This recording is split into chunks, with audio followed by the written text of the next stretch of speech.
के कहेगा, बहस करेगा कि अब हमारी कम्युनिटी के लोग जो गरीब, कमजोर, वंचित, शोषित पिछड़े हैं, उनको बसने के लिए 5 डिसमिल जमीन सरकार अपने पैसे से खरीद के गरीबों को दे। बोलो, ये काम कितने लोग चाहते हो?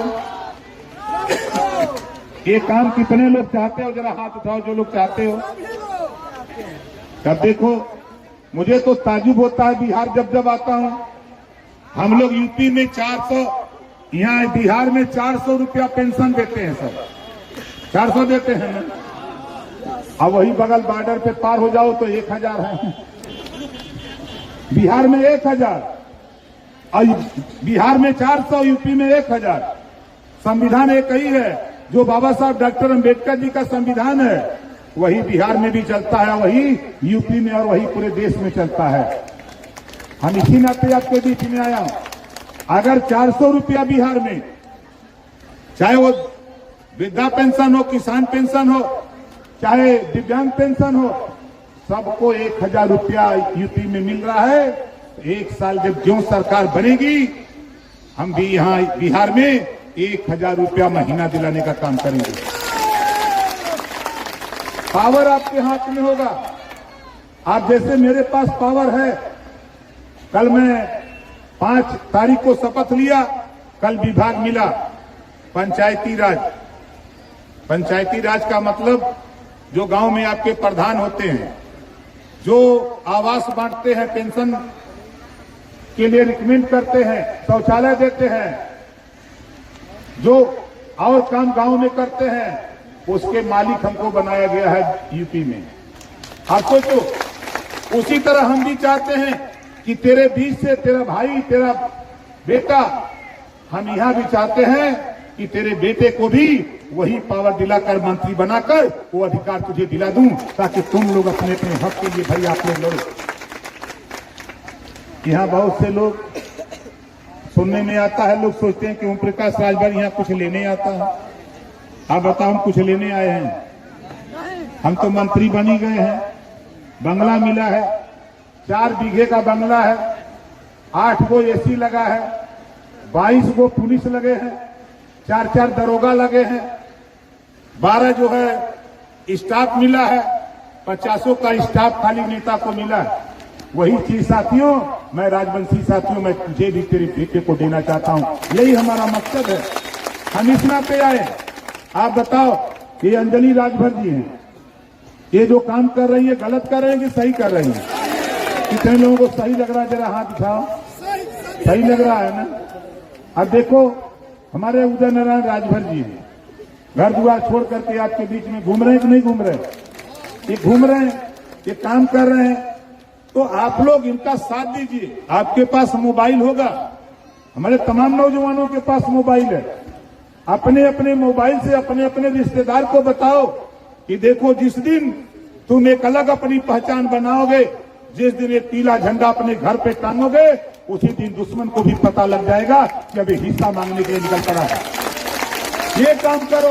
जब तक आप अलग अपनी पहचान नहीं बनाओगे, तब तक तुझे कोई पूछने वाला नहीं है। आप देखो, अपने गांव में देखो, कहीं आग सुलगा दो, आप कहीं आग खाली सुलगा दो, धुआं उठता है, तो बताओ, जिसको धुआं दिखाई देता है तो पूछता है ना कि भाई ये धुआं कहां से आ रहा है? वो लोग पूछते हैं कि नहीं लोग? उसी तरह जब ये पीला झंडा अपने गांव में टांगोगे, तो दुश्मन को खबर जाएगी, उनके लोग होंगे, वो खबर देंगे कि यहाँ पीला झंडा टंग रहा है। तब पूछेंगे क्यों टंग रहा है, तो बताने वाले बताएंगे कि एक राजभर जी आए थे भैया यूपी से, वो बता के गए हैं कि 1 साल के अंदर राजवंशी का बेटा मंत्री बनेगा और 5 डिसमिल जमीन गरीबों को बसने के लिए देगा। ये सरकार को खबर जाएगी। तो जब सरकार को खबर जाएगी तो हमको पूछेगा कि भाई अगर आप 5 डिसमिल चाहते हो तो हम 8 डिसमिल देना चाहते हैं। हम कहेंगे कि चलो 2, तब ना हम कहेंगे कि 2। हम काम कर रहे हैं। और आपको साथी मैं बता दूं, आप घबराओ नहीं। अभी मैं जो काम ठाना हूं बिहार में, अच्छे अच्छे पहलवान परेशान हैं।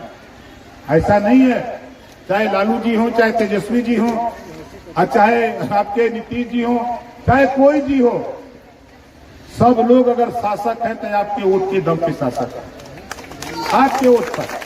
आप बताओ, औरंगाबाद जिले में 6 विधानसभा सीटें हैं और एक बगल की विधानसभा है, यहां से कुछ दूर है ओबरा, जहां 13 वोट 50,000 है, लेकिन गिनती नहीं है। गिनती है नहीं। हम जहां खड़े हैं यहीं 30,000 है, गिनती नहीं है। हम बिहार के किसी नेता से पूछते हैं कि यहाँ रजवार राजवंशी राजभर रहता है, पता नहीं यहाँ नहीं रहता है, उधर रहता है। अब उधर जाके पूछते हैं, पता नहीं इधर नहीं रहते हैं, उधर रहते हैं। अब कहाँ रहते हैं भगवान जाने। अब आप लोग बताइए, इसी नाते मैं कह रहा हूं, देखो नौजवानों, मैं आपसे कह रहा हूं कि देखो हमारी बात कितने लोगों को पसंद आ रही है, सही लग रही है, जरा हाथ दिखाओ, सही लग रही है ना। देखो एक बार रामायण में एक कहानी हम आपको बता रहे हैं रामायण की। जब हिरण को देख करके सीता जी ने कहा कि हे राम, इस हिरण को पकड़ लो, चाहे मार करके ले आओ, इसकी खाल बहुत अच्छी है, इसके सोने का मृग है। और भगवान राम सीता जी के कहने पर वो जंगल को चले गए और वो हिरण नहीं था बल्कि मामा मारीच था। सही है ना, वो मामा मारीच था, वो भेष बना के आया था। अब वो जब चला गया, अब जब जंगल की तरफ भगवान राम उसका आखेट करते हुए गए, उसके बाद जब भगवान राम ने उसको तीर मारा तो अपने असली रूप में आ गया। जब वो असली रूप में आ गया मामा मारीच, तब बोल रहा कि हाय लक्ष्मण, हाय लक्ष्मण। अब सीता जी ने जब सुना तो उन्होंने विवल होकर के कहा कि हे लक्ष्मण, तुम जाओ, भगवान हमारे पति के ऊपर, भगवान राम के ऊपर कोई आफत आई है, तुम जाओ। लक्ष्मण जी ने समझाया, हे माते, जिसके भ्रिकुटी विलास सृष्टि लय होई, जिसके खाली भ्रिकुटी टेढ़ी करने पर पूरा सृष्टि का नाश हो सकता है, उसका कोई कुछ बिगाड़ नहीं सकता है। माते हम तेरी सुरक्षा के लिए हैं। लेकिन माते सीता ने नहीं मानी। तो लक्ष्मण जी ने कहा कि ठीक है माते, मैं जा रहा हूं, लेकिन मैं एक लक्ष्मण रेखा खींच के जा रहा हूं, इस रेखा को पार मत करना। इस रेखा के अंदर जो आएगा जल के भस्म हो जाएगा। और लक्ष्मण जी चले गए, सीता जी ने उस लक्ष्मण रेखा को पार कर दिया। बोलो सही है ना?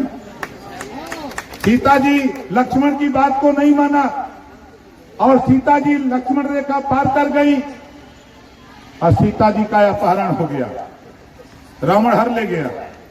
उसी तरह मैं आपसे कह रहा हूं कि अपनी अपनी बस्तियों के सामने लक्ष्मण रेखा खींचो और वहां जो भारतीय समाज पार्टी पीला झंडा लेके आएगा वही गांव में प्रवेश करे। नहीं तो हम तो समझा के जा रहे हैं, आपने ऐसा नहीं किया, जो सीता जी का हक हुआ भैया वही तेरा भी होगा। इस नाते सावधान, इस नाते सावधान। इतनी आबादी तेरी है। मैं अभी 2 तारीख को था, गृह मंत्री के यहाँ बैठा था, इसी 2 तारीख को, 2 मार्च को मैं दिल्ली था, गृह मंत्री जी के यहाँ बैठा था, बात हो रही थी। मैंने उनसे कहा कि बिहार के 243 सीटों में 156 सीटें ऐसी हैं, खाली आप हमसे समझौता कर लो, बिहार में हम सरकार बना करके दे देंगे। ये बात मैंने कहा गृह मंत्री से। उसके बाद प्रधानमंत्री से मुलाकात होती है, मैंने प्रधानमंत्री जी से यही बात कही। उन्होंने कहा कि ओम प्रकाश जी, खबरें आ रही हैं तेरी, आप बिहार जाते हो, खबरें आ रही है मेरे पास। और बिहार के मुख्यमंत्री एक दिन मिल गए दिल्ली, हालचाल हुआ, हमने कहा बहुत ड्रामा किए हो भाई तुम, अब भेंट भाई लो राजभर से। कहना नहीं, अब हम कुछ करेंगे। हम कहना अभी सोच ला कि भेंट भाई लो कायदे से, हम महाराजा सुहेल देव जी का वंशज है, हम वो दूसरा काम ना करीला। तो साथ ही हमारा मकसद जो लड़ाई है, देखिए हम आपसे सिर्फ बार बार यही कहने आया हूं कि देखो हमारे आप में शिक्षा नहीं है। हम देश के प्रधानमंत्री जी के सामने, देश के गृह मंत्री जी के सामने आपकी बात को मैंने रखा, गरीबों की बात को रखा कि देश में एक समान, अनिवार्य और फ्री शिक्षा हो। जो पाठ्यक्रम, जो पढ़ाई अमीर के बेटा को है, वही पढ़ाई, वही पाठ्यक्रम गरीब के बेटा को भी लागू होना चाहिए। एक समान शिक्षा, जब एक समान शिक्षा होगी, जो अमीर का बेटा पढ़ेगा वही गरीब का बेटा पढ़ेगा, तो दोनों जब जाएंगे आगे तो साथी तभी भला हो सकता है। इस बात को प्रधानमंत्री जी ने भी, गृह मंत्री जी ने भी स्वीकार किया कि नहीं आप सही कह रहे हो, आपकी बात में दम है। हम आपसे पूछना चाहते हैं, जितने लोग हो आप बताओ, आप वोट देते हो कि नहीं देते हो? कितने लोग वोट देते हो? देते हो। अब वोट देने वाले लोग जिसको आपने विधायक बनाया, सांसद बनाया, मैं भी विधायक हूं, मैं विधायक हूं, मंत्री हूं। अपने विधायक के कार्यकाल में 17 करोड़ रुपया 17 करोड़ रुपया गरीबों के ऑपरेशन इलाज के लिए हम यूपी में दे डाले। अब आप लोग बताओ, जबान से तो हम 17 करोड़ कह रहे हैं, हे पिकअप पर लदवा 500 को नोट तो नहीं हटी, इतना रुपया हम गरीबों को दे डाले। आप बताओ, कोई विधायक आपके क्षेत्र का सांसद किसी गरीब को 500 रुपया या 5000 इलाज के लिए दिया? नहीं दिया।